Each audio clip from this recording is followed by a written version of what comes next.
Icewind Dale is tightly related to Baldur's Gate, and it's more like it's like super dungeon filled little cousin. Um, so there's a story here, but it's not like the the main emphasis. You're usually going from dungeon to dungeon, and you have a main world town. So more like sort of classic Dungeons and Dragons or wizardries in that regard. And then so you get your six adventures as you make yourself. Tons of like cool character classes and kits, especially in the enhanced edition. And then so you in like plenty of portraits and like voice actor little things to pick from, so your characters have a very high personality. In fact, I would say even though these are your made characters, they have almost an equivalent personality to well, kind of sort of to the NPCs of Baldur's Gate, because they're full. There's all kinds of crazy. You can make just crazy gimmick, murder slayer characters go. That's all they can do if you want to do like that. And so it's one of those things that making your own team like that and giving them a lot of personality, they really feel like they're yours, and you're really motivated. Even though these characters don't have large speaking lines or dialogues, you really feel like they're a part of. You feel like you've created an awesome team, and that's really where Baldur's Gate and Icewind Dale and the games like that come together, is in that teamwork, because you're gonna need your team,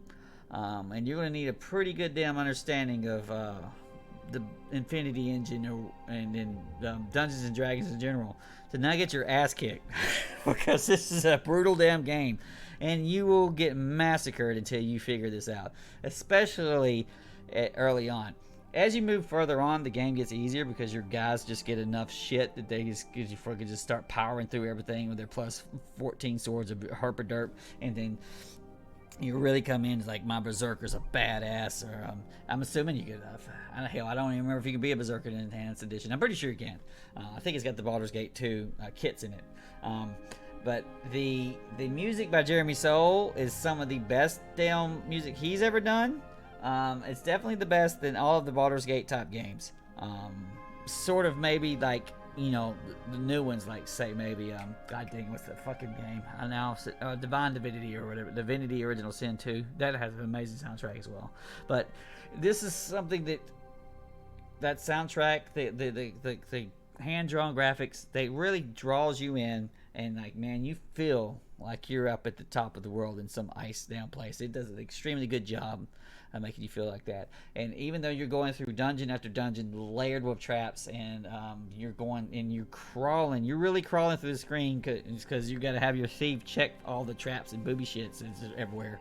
And it's a slow grind going through this game. It's very good, and I love the progression up through the dungeons as they become more and more intense and lengthy, and you got to get all your shit, and then you freaking walk your slow ass back out to town to sell it when you get loaded up with stuff. But it's just one of those games that's a divine for the gameplay, and so Baldur's Gate's the template, and they just took it and just made a dungeon crawler specific out of it, and so it has some of the best dungeons. Even the rival, Baldur's Gate and then Icewind Dale might have.